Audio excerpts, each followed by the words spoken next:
সকালবেলা শহরের সবচেয়ে বড় বহুজাতিক কোম্পানির অফিসের গেটে একজন চাওয়ালা দাঁড়িয়েছিল। ফাটা পুরনো জামা কাপড়, হাতে চায়ের গ্লাস এবং চোখে এমন এক সারল্য যা দেখে সবাই ভাববে যে এই মানুষটি অত্যন্ত গরিব, কিন্তু আসল সত্যিটা কেউ ভাবতেও পারেনি। সেই লোকটি, যে কিনা আসলে কোম্পানির মালিক, ধীরে ধীরে অফিসের ভেতরে এগোয়। রিসেপশনে বসে থাকা গার্ড তাকে দেখে বিরক্তি নিয়ে বলে, এই চাওয়ালা, এখানে কি করছিস?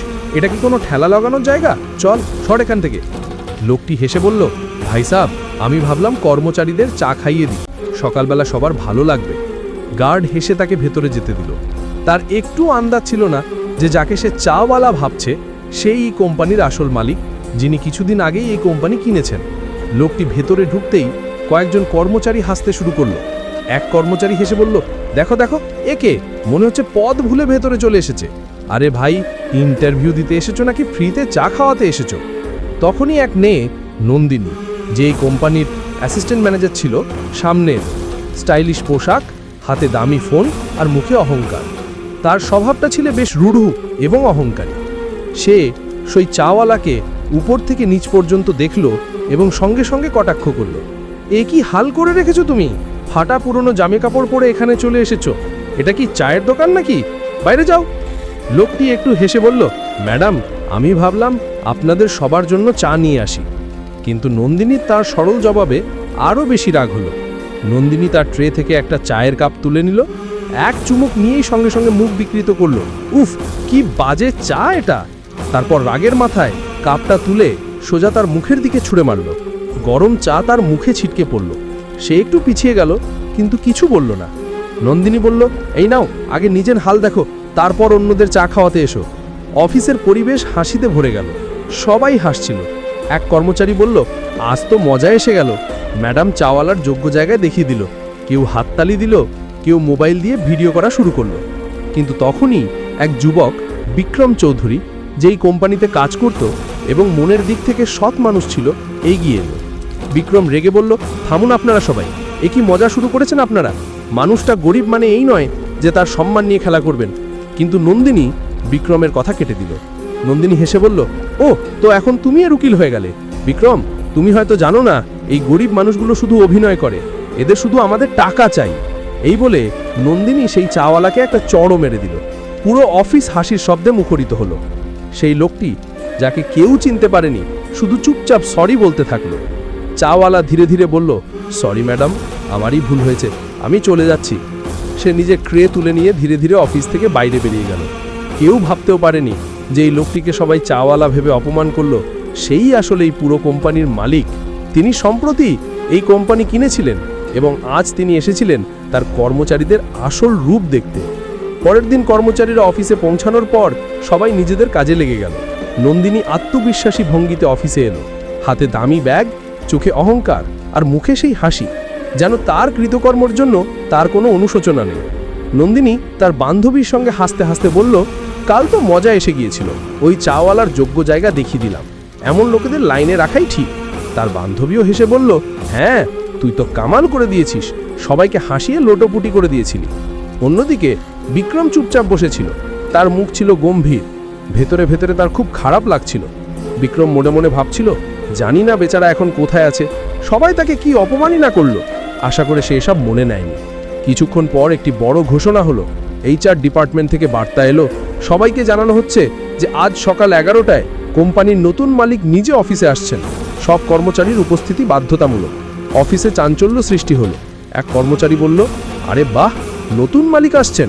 অন্যজন বলল, শুনেছি কোনো বড় ব্যবসায়ী এই কোম্পানি কিনেছেন, চলো দেখি কে তিনি, হয়তো আমাদের উন্নতির কথাও বলবেন।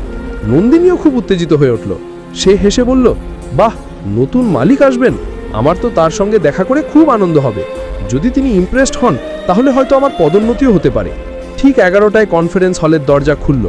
ভেতরে পা রাখলেন সেই একই লোক, সেই চাওয়ালা, কিন্তু এবার তার চেহারায় ছিল অন্য তেজ।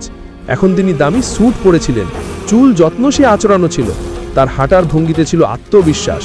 তার সঙ্গে 2-3 জন লোক ছিল যাদের অ্যাসিস্ট্যান্টস মনে হচ্ছিল।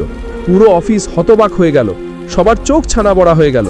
এক কর্মচারী অবাক হয়ে বলল, হ্যাঁ, এ তো সেই চাওয়ালাটা না? অন্য কর্মচারী বলল, হ্যাঁ সেই, কিন্তু ইনি এখানে স্যুট পরে মালিকের সঙ্গে কেন এসেছেন? তখনই HR ঘোষণা করলেন, সবাই মনোযোগ দিন, ইনি আমাদের নতুন মালিক মিস্টার অর্ণব সেন।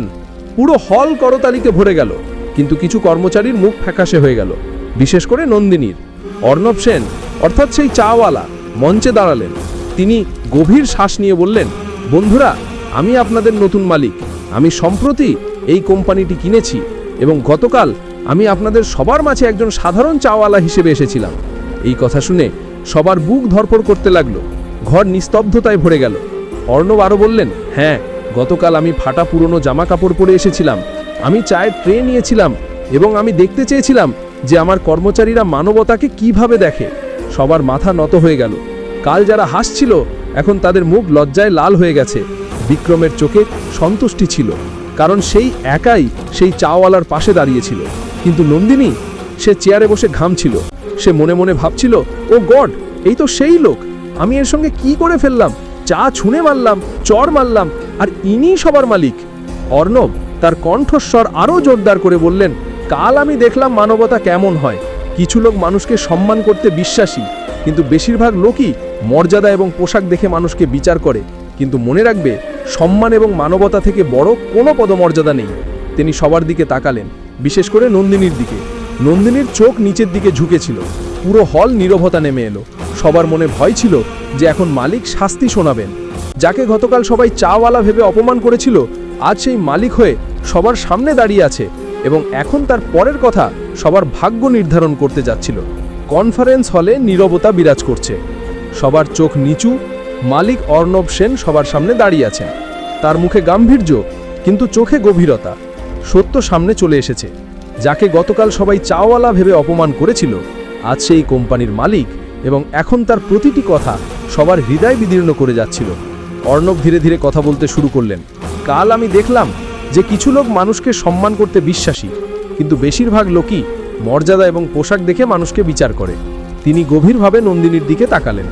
নন্দিনী, তোমার পদের জন্য তোমার অনেক অহংকার, তাই না? গতকাল তুমি যা করেছো তা শুধু একজন মানুষের নয়, বরং মানবতার অপমান ছিল। নন্দিনীর চোখ থেকে জল গড়িয়ে পড়তে লাগলো। সে কেঁপে কেঁপে বলল, স্যার, আমার ভুল হয়ে গেছে, আমি আপনাকে চিনতে পারিনি।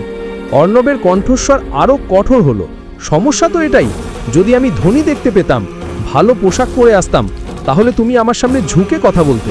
কিন্তু যখন আমি ফাটা পুরনো জামা কাপড় পরে এলাম, তখন তুমি আমাকে মানুষ হিসেবেও মানতে অস্বীকার করেছো। এটাই কি তোমার শিক্ষা? এটাই কি তোমার ভাবনা? পুরো হল নীরবতা ছিল। সবার নিঃশ্বাস আটকে গিয়েছিল। অর্ণব হঠাৎ বিক্রমের দিকে তাকালেন।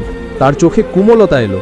কিন্তু এই ভিড়ের মধ্যে একজন মানুষ এমন ছিল যে মানবতাকে বাঁচিয়ে রেখেছিল, বিক্রম। সবার নজর বিক্রমের দিকে ঘুরে গেল। বিক্রম একটু লজ্জা পেয়ে দাঁড়ালো। অর্ণব মুচকি হেসে বললেন, কাল তুমি একা দাঁড়িয়ে সঠিক কথা বলেছ। যখন পুরো ভিড় ভুল কাজ করছিল, তখন তুমি সাহস দেখিয়েছিলে। এটাই আসল যোগ্যতা। এমন মানুষরাই আসল নেতা হয়। বিক্রম আবেগপ্রবণ হয়ে উঠল। তার চোখে জল ছিল। বিক্রম ধীরে ধীরে বলল, স্যার, আমি তো শুধু মানবতা রক্ষা করেছি।